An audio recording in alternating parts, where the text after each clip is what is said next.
नमस्कार। Gogo live show के इस विशेष एपिसोड में हम लोग आज बात करेंगे धर्म और अध्यात्म की। हालांकि मैं इसमें सक्षम नहीं हूं, फिर भी कोशिश करूंगा कुछ जिज्ञासाएं अपने प्रकट करने की। 513वें एपिसोड के इस सफर में धर्म अध्यात्म की चर्चा करने के लिए हमारे साथ हैं वृंदावन से श्री गंगानगर पधारे श्रीमान उज्जवल श्री कृष्ण जी। उज्जवल जी, स्वागत है आपका हमारे शो में। बहुत बहुत धन्यवाद आपका और सभी को जय श्री राधे। तो श्री कृष्णा जी, कितनी कथा अब तक आप कर चुके हैं? हमने पूज्य गुरुदेव के आशीर्वाद से अभी तक लगभग 25 से 26 कथा की है और मेरा अभी कथा का अनुभव लगभग पौने 2 वर्ष का है। अच्छा, पौने 2 वर्ष में 25 कथा कर चुके हैं जी। बड़ी जल्दी इतना अनुभव हो गया है ना जी। इसमें मैंने अपने गुरुदेव के श्री चरणों में बैठकर भागवत जी में अध्ययन किया है और लगभग मैंने 5 से 6 वर्ष लगाए हैं इसको और विधिवत तरीके से मैंने कथा का अध्ययन किया है। हालांकि भागवत जी तो अथाह सागर हैं, जीवन भर भी यदि हम इसमें अध्ययन करेंगे और इसको सीखते रहेंगे तो पूरा जीवन कम पड़ जाएगा। लेकिन फिर भी गुरुदेव की कृपा से हमने जो कुछ भी 5 से 6 वर्षों में सीखा है तो वो हम गुरुदेव की आज्ञा से कथा का प्रचार प्रसार कर रहे हैं और निस्वार्थ भाव से कर रहे हैं। कोई बात नहीं, आप जितनी जिज्ञासा उस पे अपने को टिकना है। जैसे कि हम 25 कथा कर चुके हैं आप लोगों की और पौने 2 साल में, इतनी जल्दी तो बहुत कम होता है। आपका अपना अनुभव रहा। अच्छा, किस अवस्था में आपने कथा करनी शुरू कर? ये लगभग 23 इयर्स मेरी एज थी, 23 साल। 23 साल से जब से आप कर रहे हैं जी। इसका मतलब तो 25 साल के होंगे आप? 25 2 साल में जी 25 कथाएं कर चुके हैं। 23 साल में श्रीमद् भागवती करते हैं या कुछ राम कथा भी? श्रीमद् भागवत कथा, राम कथा जी, दोनों करते हैं जी। तो श्रीमद् भागवत कथाएं कितनी होगी आपकी?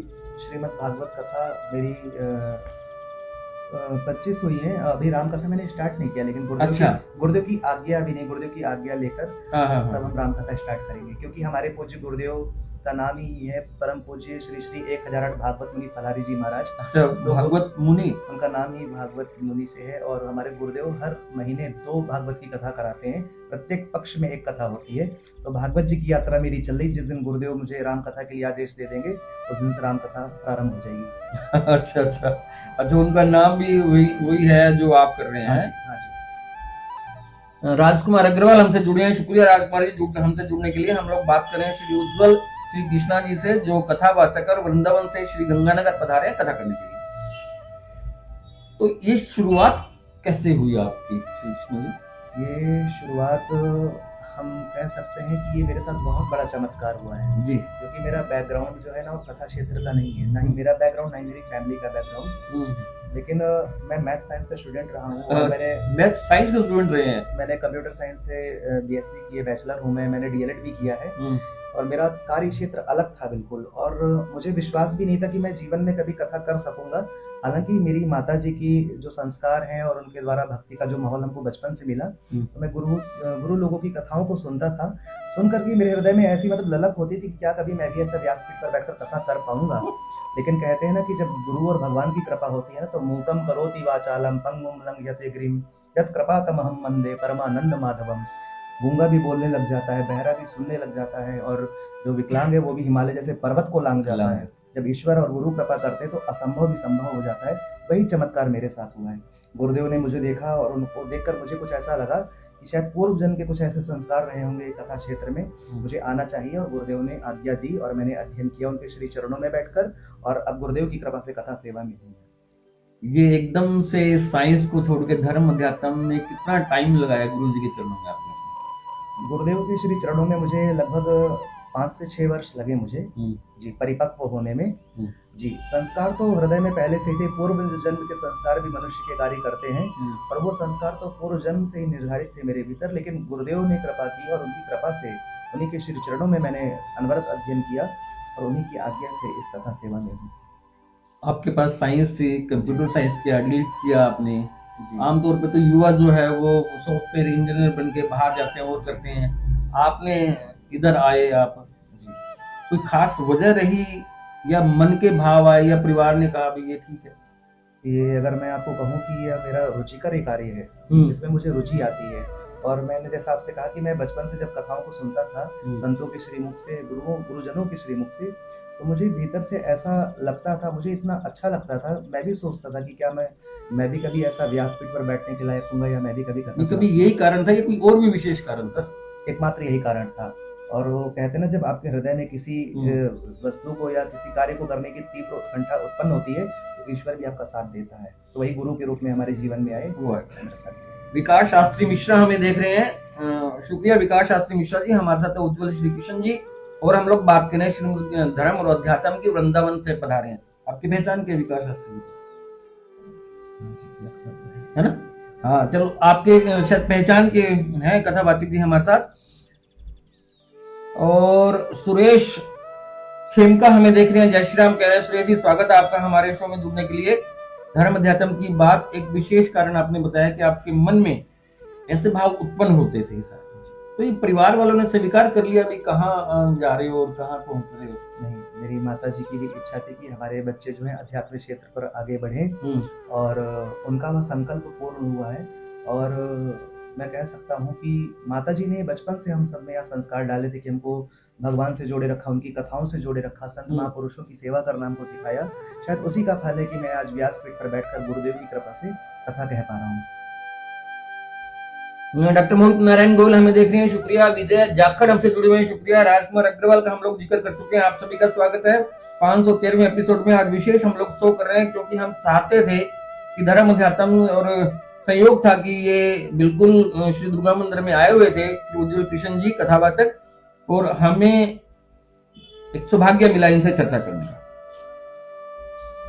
तो जब आप साइंस स्टूडेंट थे, जब आपने कभी सोचा था कि मेरा हृदय एकदम से परिवर्तन हो जाएगा और ऐसा हो जाएगा? मैंने कभी नहीं सोचा था कि मैं भविष्य में कभी कथा कर पाऊंगा। और मेरे को, मैं आपको सच कह रहा हूँ, मैं अपने कॉलेज में भी ऐसा कुछ प्रोग्राम या कुछ कल्चरल एक्टिविटीज होती थी, इसमें सिंगिंग मेरी ठाकुर जी की कृपा से अच्छी थी, म्यूजिक था, तो स्पीच और सिंगिंग कभी भी मेरे को खड़ा किया जाता था तो मेरे को बड़ा हेजिटेशन होता था। अच्छा। और मैंने तो कभी स्वप्न में भी ऐसी कल्पना नहीं की थी कि मैं व्यासपीठ पर बैठकर हजारों लोगों के समक्ष बैठकर के कथा बोल पाऊंगा। मैं निश्चित ही कह सकता हूँ ना, ये मेरा बल नहीं, मेरे गुरुदेव की कृपा का बल है, ठाकुर जी की कृपा का बल है। ललित मोहन देख रहे हैं, कह रहे हैं पढ़ोगे लिखोगे होगे खराब, बन जाओ साधु दुनिया करेगी इस्लाम। सबके अपने भाव। चलिए आज बात करते हैं आगे हम लोग। तो विकास शास्त्री जी का जिक्र हम लोग कर चुके हैं, आगे बढ़ते हैं हम लोग। आपका जब आपने ये सारा कुछ किया, जब आपने एकदम से परिवर्तन किया अपने आप में, तो आपके मित्र मंडली जो आपके क्लास फेलो थे या जो साइंस पढ़ने वाले थे, उनको क्या, उनको नहीं लगा भी ये क्या कर लिया, कहा नहीं किसने? वो बहुत सरप्राइज हुए जब उनको, क्योंकि मैंने जब अध्ययन किया था उस टाइम पीरियड में मैंने किसी को नहीं बताया था कि मैं कथा क्षेत्र में जाने वाला हूँ या मैं अध्ययन करता हूँ। जब मैं व्यासपीठ पर बैठा और जब वो वीडियो वायरल हुई, तब मेरे मित्रों ने देखा, इतना सरप्राइज हो गए, कोई तो पहचान ही नहीं पा रहा कि वो मैं ही हूँ जो उनके साथ कॉलेज में पढ़ता था या मतलब साथ में बैठते थे, पढ़ते थे। तो इतने सरप्राइज हुए और वो सब फोन के आने लग गए कि क्या तुम ही हो क्या ये जो कथा कर रहे हो? मैंने कहा गुरुदेव की कृपा है, मैं ही हूँ। तो श्री कृष्ण जी, ये जो आप जिस फील्ड में आए हो, साइंस को छोड़ के धर्म अध्यात्म के फील्ड में आए हो, कथावाचक के रूप में आपने अपना काम शुरू किया, प्रसिद्धि प्राप्त कर रहे हैं, आपका लक्ष्य धनोपार्जन है या धर्म अध्यात्म का प्रचार प्रसार करना, हृदय को निर्मल करना? जी, मेरा लक्ष्य है कि भगवत कथा के माध्यम से लोगों के हृदय में भगवान की भक्ति और प्रेम का प्रादुर्भाव हो। और हमारे पूज्य जो गुरुदेव हैं, वो गुरुदेव हर पक्ष में एक कथा कराते हैं, और गुरुदेव का संकल्प ये है कि इस संसार में सबसे बड़ा यदि सत्कर्म कोई है तो वो है भागवत की कथा। और भागवत की कथा ही एकमात्र ऐसा सत्कर्म है जो अज्ञान का नाश कर सकता है, ज्ञान को प्रकाशित कर सकता है। और जो आज वर्तमान में हम ऐसी स्थितियां देख रहे हैं कि जो बड़ी विडंबनाएं हैं, पाश्चात्य संस्कृति हमारे भारत पर आक्रमण कुठाराघात कर रही है, इसको नाश करने के लिए भागवत ही एकमात्र ऐसा सूर्य है जो इसका अंधकार का नाश कर सकता है। धनोपार्जन लक्ष्य है या धर्म प्रचार? मेरा धर्म प्रचार लक्ष्य है। और हमारे गुरुदेव ने एक ही संकल्प हमको दिलवाया था कथा क्षेत्र में प्रवेश करने से पूर्व, कि आप कथा को बांटेंगे, कथा का प्रचार प्रसार करेंगे, कथा को बेचेंगे नहीं। बेचेंगे जी। विकास बजाज पूछ रहे हैं कि आप विज्ञान के छात्र रहे हैं, तो आप अच्छे तरीके से बता पाएंगे कि धर्म में विज्ञान का और विज्ञान में धर्म का क्या महत्व है? देखिए, धर्म में विज्ञान और विज्ञान में धर्म, ये दोनों मुझे लगता है एक दूसरे के पूरक हैं।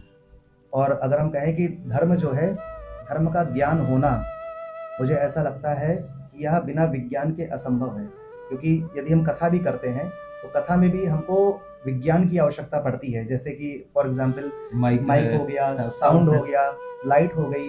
तो बिना विज्ञान के मुझे ऐसा लगता है कि आज के समय में ये जो ज्ञान की चर्चा करते हैं ये बड़ा मुश्किल कार्य है। प्रचार हो गया, विज्ञान का बहुत बड़ा इसमें बहुत बड़ा रोल है, बहुत बड़ी भूमिका है। तो मुझे लगता है ये एक दूसरे के पूरक हैं।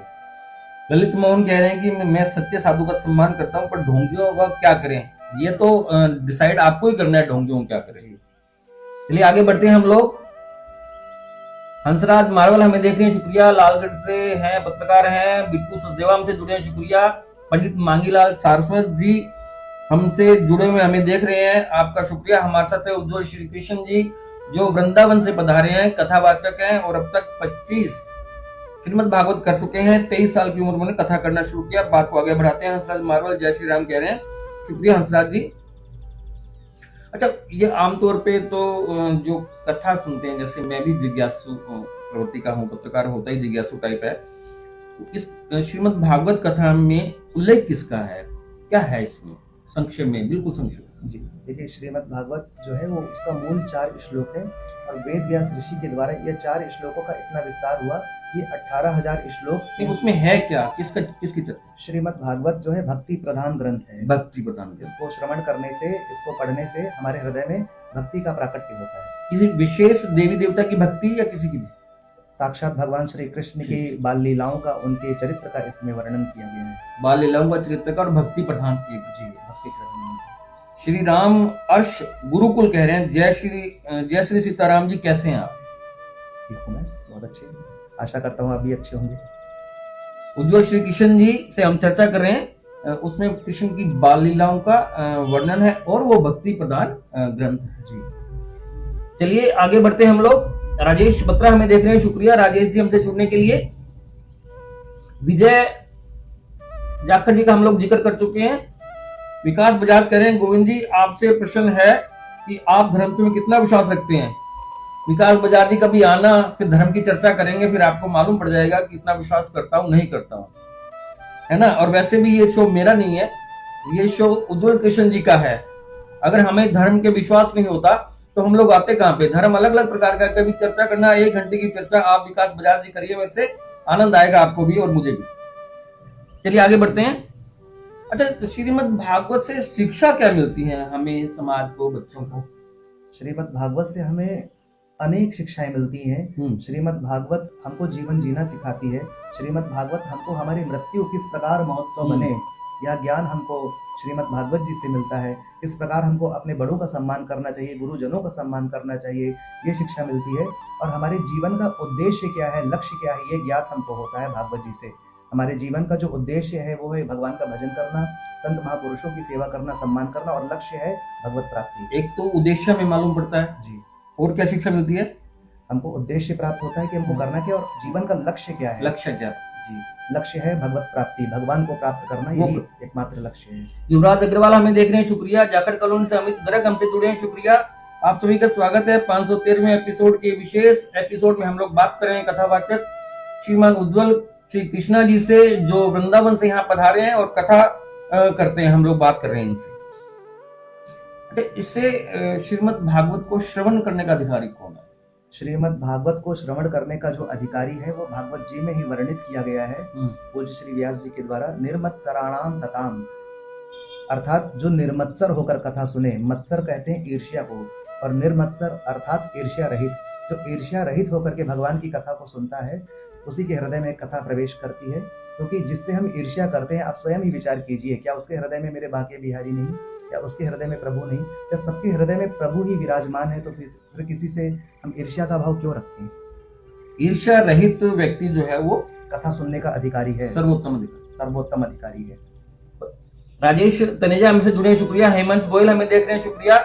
प्रमोद शर्मा हमारे नियमित दर्शक कह रहे हैं, ज्ञान की बात बताएं कि बताने के लिए भगवान पहन और इतना श्रृंगार करना क्यों करते हो, क्या ये जरूरी है?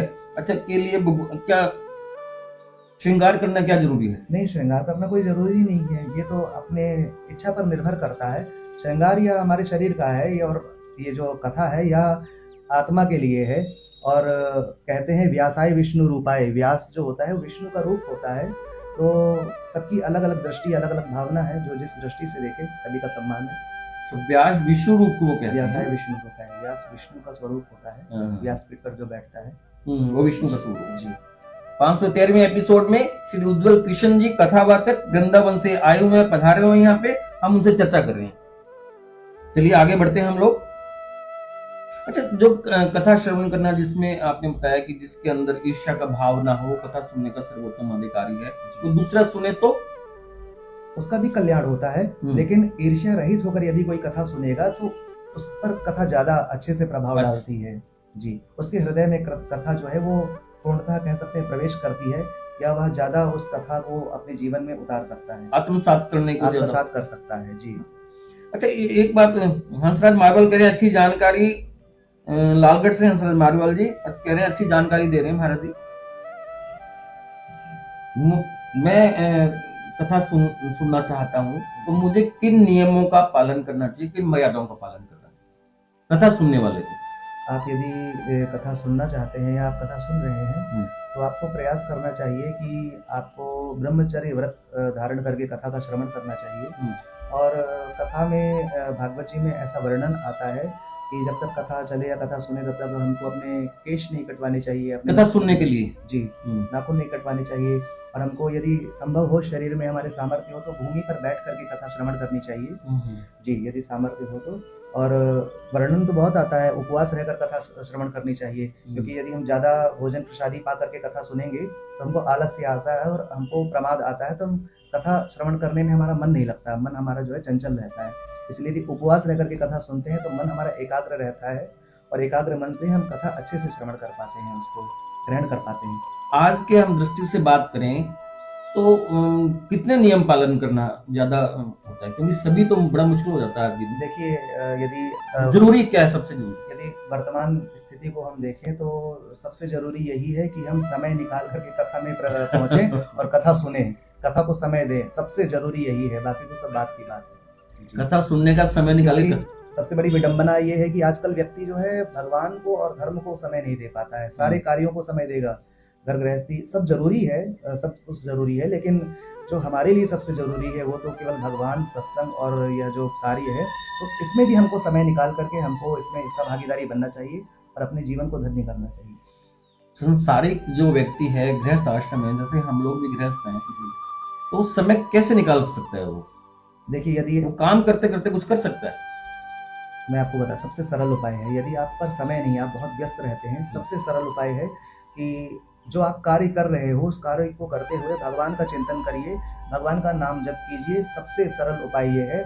और भगवान स्वयं कहते हैं कि मैं जितनी शीघ्र गृहस्थियों को प्राप्त हो जाता हूँ उतनी शीघ्र मैं सन्यासियों को नहीं मिलता। तो काम करते रहिए, नाम जपते रहिए, सबसे सरल उपाय यही है। और यदि समय हो तो कथा सुनिए, क्योंकि भगवान की कथा सुनने से हमारे हृदय में उनके प्रति विश्वास और प्रेम जागृत होता है। ऐसा भी कोई नियम है कि एक दिन कथा सुन ली तो सारे दिन सुननी पड़ेगी, या जितना मिल गया उतना ठीक है? देखिए, यदि आप पर समय हो तो आप 7 दिन कथा श्रवण करें, उसका आपको विशेष लाभ मिलता है। लेकिन यदि समय नहीं है, आपके सामने कोई ऐसी विवशता है, तो जितना समय हो आप अपने समय कथा को सुन सकते हैं, भागवत भगवान से प्रार्थना कर सकते हैं, और वो तो अंतर्यामी हो, तो सब जानते हैं कि व्यक्ति के सामने क्या विवशता है। श्री कृष्ण जी, 7 दिन मैं नहीं आ सकता, लेकिन मैं ऐसे कौन से दिन आऊं जो ज्यादा मुझे वो सुनने चाहिए, कौन से प्रसंग ऐसे हैं जो जरूर सुनने चाहिए? देखिए, ऐसे भागवत जी में वर्णन आता है जो 7 दिन नहीं आ पाते हैं, यदि कथा के विश्राम दिवस में वो सप्तम दिवस में पधारते हैं कथा सुनने, तो 7वें दिन कथा सुनने से हमको बाकी के दिनों का भी कथा श्रवण का लाभ मिल जाता है। यदि अंतिम दिन विश्राम के दिवस भी हम कथा सुनते हैं तो हमको 7 दिन का कथा श्रवण का पूर्ण लाभ मिलता है। ऐसी भागवत जी में महिमा बताई गई, उसमें दृष्टांत है ऐसा। अच्छा, अभी हम लोग बात कर रहे थे श्रवण करने का अधिकारी कौन है। अब हम ये जानना चाहते हैं कथा करने का अधिकारी कौन है, व्यासपीठ पे बैठने का अधिकारी कौन है? भागवत जी के महात्म्य में बहुत सुंदर श्लोक आता है, विरक्तो वैष्णवो विप्रो वेद शास्त्र विशुद्धिकृत दृष्टांत कुशलो धीरा वक्ता कार्योऽग्नि स्पृह। अर्थात भागवत का वक्ता विरक्त होना चाहिए, अर्थात इस संसार में किसी एक वस्तु पर उसकी मति आसक्त ना हो, जो अनासक्त भाव से संसार में रहे। वक्ता वैष्णव होना चाहिए, प्राणी मात्र के प्रति उसके हृदय में करुणा का भाव हो, तो संकीर्ण मानसिकता वाला ना हो, जिसकी दृष्टि व्यापक हो। वक्ता ऐसा वैष्णव हो। वक्ता विप्र हो। विप्र का अर्थ होता है जिसका जीवन विवेक प्रधान हो, जिसको यह ज्ञात हो कि हमारे जीवन का लक्ष्य केवल और केवल एकमात्र परमात्मा को प्राप्त करना है। वक्ता ऐसा विप्र हो। वेद शास्त्र विशुद्ध कृत, अर्थात जो किसी भी शास्त्र को, किसी भी दृष्टांत को समझाने में कुशल हो, जो गूढ़ से गूढ़ बातों को भी सरलता पूर्वक समझा सके। वक्ता निष्प्रही हो, अर्थात उसके मन में कोई लोभ लालच ना हो। इस प्रकार का जो वक्ता है वही भागवत की कथा कहने का पूर्ण अधिकारी है। लेकिन ये भी कहा जाता है कि धर्म अर्थ काम मोक्ष की बात करें आप। हाँ जी, धर्म केवल परमात्मा का लक्ष्य क्यों? क्योंकि परमात्मा को यदि हम लक्ष्य करेंगे ना, तो सब कुछ हमको स्वतः ही प्राप्त हो जाता है। क्योंकि हमारे संत ऐसा कहते हैं, माया माया सब भजे, माधव भजे ना कोई, जो कदापि माधव भजे तो माया चेरी होए। माया माया तो सब भजते हैं, पैसे के पीछे सब भागते हैं, कोई भगवान को नहीं भजता। लेकिन जो भगवान को भजता है, प्रभु के पीछे भागता है ना, माया उसकी चेली होगी, उसकी दासी होगी, उसके साथ साथ धर्म अर्थ काम मोक्ष सब आ जाते हैं उसके। सब आ जाता है। चलिए आगे बढ़ते हैं हम लोग। 513वां एपिसोड हम लोग बात करें कथावाचक श्री उज्जवल कृष्ण जी से, जो वृंदावन से पधारे हैं। आपने अधिकारी बताया कि व्यासपीठ बैठने का अधिकारी कौन है, आप कितने नियम पालन कर पाते हैं खुद? देखिए, मेरा प्रयास ये रहता है कि जितना अधिक से अधिक मैं भागवत जी के कथा के लायक बन सकूं, उतना मैं प्रयास करता हूं। जैसे मैं प्रयास करता हूं कि मेरे मन में कथा करने के लिए निस्वार्थ भाव हो। सबसे बड़ी चीज तो ये है कि मैं कोई भीतर अपने लोभ प्रकट करके कथा ना करूं, कोई स्वार्थ प्रकट करके कथा ना करूं। इन सब चीजों का मैं विशेष ध्यान रखता हूं। और मैं व्यासपीठ पर बैठता हूं तो हमारे गुरुदेव की कृपा से जब मैं कथा बोलता हूं तो मेरे हृदय में भगवान का ही स्मरण, उन्हीं की लीलाओं का चिंतन चलता रहता है। और भागवत करने का जो अधिकारी है वो विद्वान होने के साथ साथ भगवान का भक्त हो और उसके हृदय में प्रभु के प्रति प्रेम हो। और जब वो कथा बोलता है तब वो भक्तों के हृदय में प्रेम जागृत होता है। तो मैं यही प्रयास करता हूँ कि मेरे भीतर भी यही गुण उत्पन्न हो। कितनी मर्यादाओं का पालन करना पड़ता है जो व्यासपीठ पे होता है? जो व्यासपीठ पर होता है उसको अनेक मर्यादाओं का पालन करना पड़ता है। वह चरित्रवान होना चाहिए, ब्रह्मचर्य व्रत उसका दृढ़ होना चाहिए और निष्प्रही होना चाहिए। अनेक ऐसे नियमावली हैं जो कथा व्यास को मतलब इन मर्यादाओं का ध्यान रखते हुए व्यासपीठ पर बैठकर कथा करनी चाहिए। जैसे आपने बताया कि श्रवण करने वाले को 7 दिन व्रत ब्रह्मचार्य है जी, तो व्यासपीठ पे भी ये नियम होते हैं? बिल्कुल बिल्कुल बिल्कुल, निश्चित ही यह नियम व्यास के लिए भी होते हैं जी। और उसको अपने आहार पर नियंत्रण रखना चाहिए, सात्विक आहार लेना चाहिए, अतिशय भोजन नहीं करना चाहिए और ऐसा आहार ले जो सात्विक हो, जिससे उसकी बुद्धि शुद्ध रहे। तो कई सारी चीजों का ऐसा।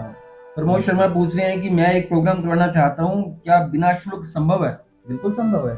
हमारे पूज्य गुरुदेव कहते हैं कि यदि किसी पे सामर्थ्य ना हो कथा कराने की और यदि वो आपसे कथा सुनना चाह रहा है तो एक तुलसी दल में आप कथा करिए। ये हमारे गुरुदेव हमको शिक्षा देते हैं और इसी सिद्धांत पर हम चलते हैं। बिल्कुल हम कथा कर सकते हैं। आप तुलसी का एक पत्र मुझको दीजिएगा, मैं बिल्कुल कथा करूंगा। बस शर्त इतनी है कि आप पर सामर्थ्य यदि नहीं है, तो यदि आप जानबूझ करके ऐसा करते हैं तो इसका आपको दोष लग सकता है। अच्छा, सामर्थ्यवान है तो ऐसा नहीं करना? हाँ, सामर्थ्यवान है तो जानबूझकर ऐसा नहीं करना चाहिए। यदि सामर्थ्यवान नहीं है तो आप ऐसा कर सकते हैं जी। ये कुछ जरूरी नहीं है कि कथा केवल अमीर ही करवा सकते हैं, निर्धन कोई भी कथा कोई भी करा सकता है, बस उसके भीतर भाव हो कि मुझे कथा करानी है जी। अच्छा, एक आमतौर पे श्री कृष्ण जी देखा है कि आमतौर पे इन कथाओं में बड़ी उम्र के लोग ज्यादा होते हैं जी, इसका कारण क्या है? बड़ी उम्र के लोग 60-70 साल के, जो समझ लो रिटायर होने के बाद या रिटायर की अवस्था में जी। आपकी बात बिल्कुल सत्य है, लेकिन हम आपको यह सूचित करना चाहेंगे, आप श्रीधाम वृंदावन में आओगे तो आप देखोगे वहाँ बहुत सुंदर सुंदर गुरुदेव के श्री चरणों से नए नए कथा व्यास तैयार हो रहे हैं और बहुत प्रकांड विद्वान हैं और बहुत अच्छी कथा शैली है उनकी और बहुत अच्छी तरीके से वो कथा करते हैं। तो मैं आपको बताना चाहूँगा कि नए नए कथाकार भी अब आ रहे हैं और समाज में अच्छा वो प्रचार प्रसार कर रहे हैं और बढ़िया लोगों को शिक्षा दे रहे हैं।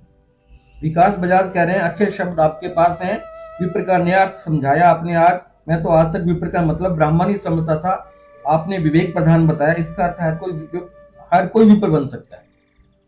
हाँ जी, बिल्कुल, हर कोई विप्र बन सकता है, जिसको यह ज्ञात हो बस हमारे जीवन का लक्ष्य क्या है। और केवल ज्ञान होने से मतलब नहीं, उस लक्ष्य को प्राप्ति करने के लिए हमको कर्म भी करना है। जैसे हमको ये पता है कि हमको भगवत प्राप्ति करनी है, बस इतना पता होने से काम नहीं चलेगा, हमको उसके लिए कार्य भी करना है, भजन करना है, संत महापुरुषों की सेवा करनी है, माता पिता गुरुजनों का सम्मान करना है, समाज में हमको आचरण व्यवहार हमको कैसा रखना है, उचित रखना है, ये सब हमको ध्यान देना पड़ेगा, तब जाकर के यह संभव है। लक्ष्य निर्धारित करना ही केवल मात्र नहीं होता, बढ़ना भी पड़ेगा, बढ़ना भी पड़ेगा, कर्म भी करना पड़ेगा। तभी।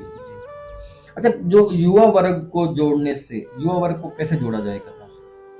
देखिए, युवा किशोरों को कैसे जोड़ा जाए ताकि आगे चले?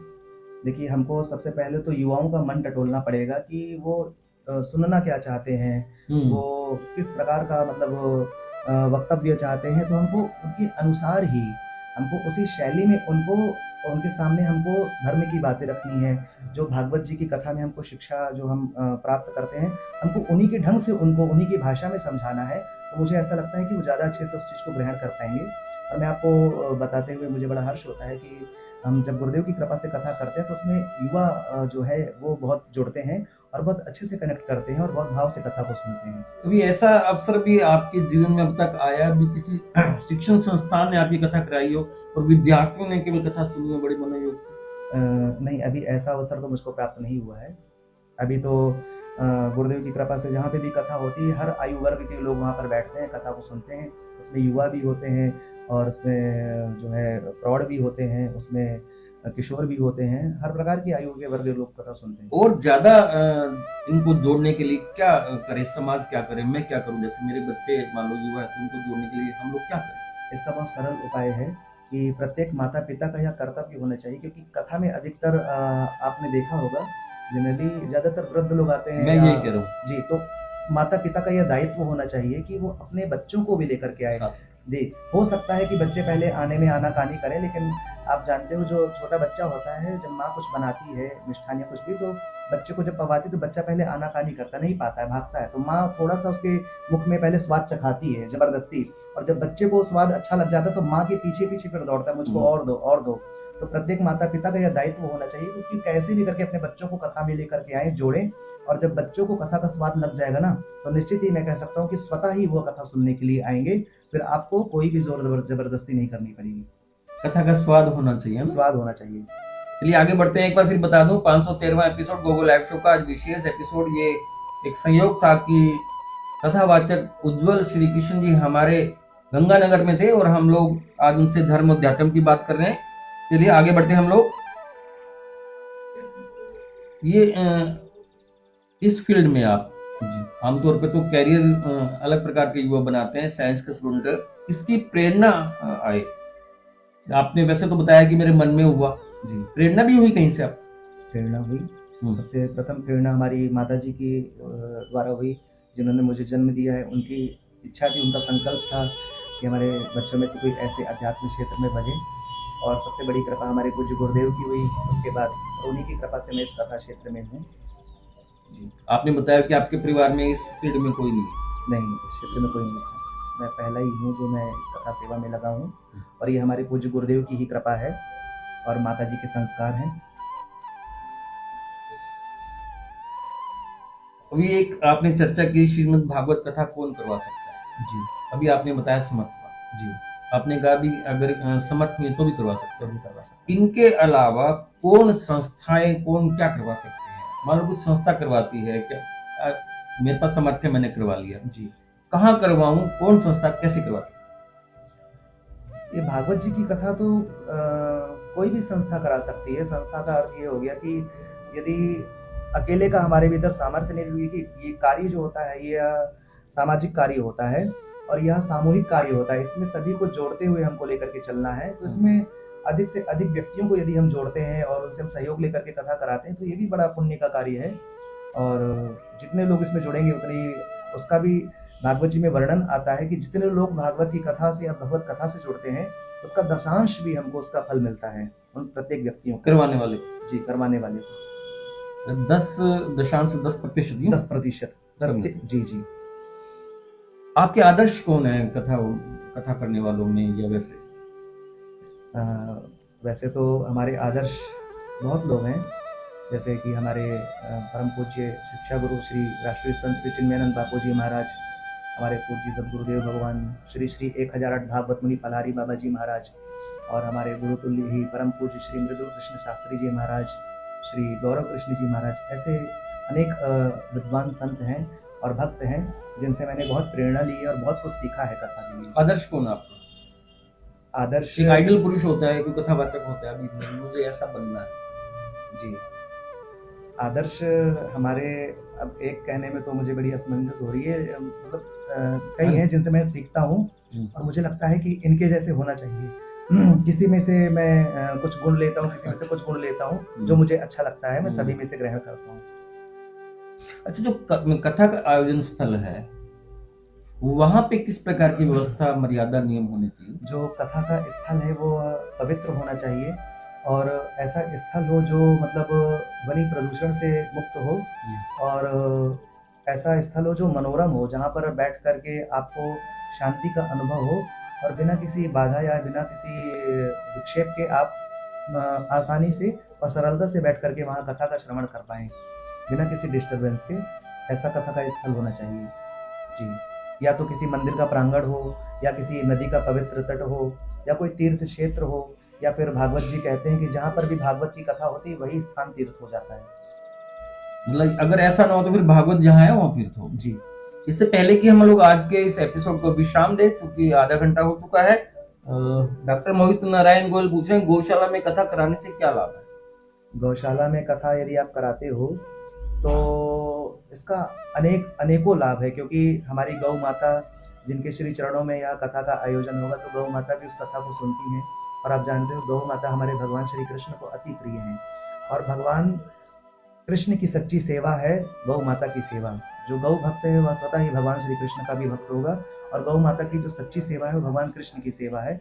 तो यदि गौ माता के ही सानिध्य में यदि कथा होती उन्हीं के श्री चरणों में, तो मुझे लगता है ये भगवान श्री कृष्ण की हम पर बड़ी कृपा होगी और वह अत्यंत हम पर प्रसन्न होंगे।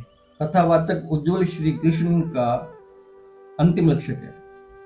मेरे जीवन का जो लक्ष्य है वो है भगवत प्राप्ति। मेरे जीवन का जो उद्देश्य है वह निस्वार्थ भाव से खूब भागवत की कथा का प्रचार प्रसार करना, ताकि जन जन में भगवान की कथा, उनके प्रति भक्ति, उनके प्रति दृढ़ विश्वास का उनके हृदय में जागृत हो और लोग सुख शांति में जीवन व्यतीत करें और खूब भगवान का भजन करें और अपने जीवन के परम लक्ष्य को प्राप्त करें, मेरे बांके बिहारी को प्राप्त करें। इससे पहले कि हम लोग आज के इस एपिसोड को विश्राम दें, मैं श्री उज्ज्वल कृष्ण जी से कहूंगा कि वो 30-40 सेकंड के लिए अपना कोई समाज को मैसेज देना चाहें तो।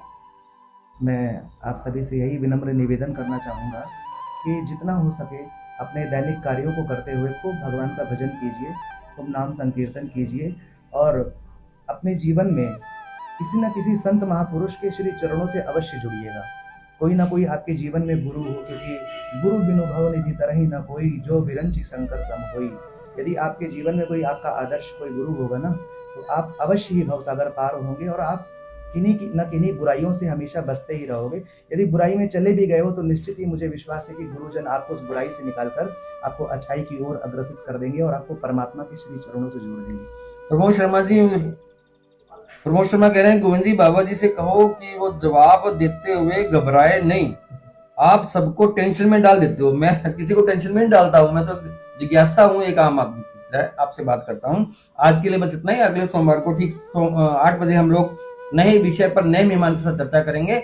आप स्वस्थ और प्रसन्न रहें, हमें आपकी फिक्र है। आपका बहुत बहुत आभार, धन्यवाद और वंदन कि आपने हमें समय दिया और ये एक संयोग था कि हम लोग आपसे चर्चा कर सकें। जय श्री राम। जय श्री राम।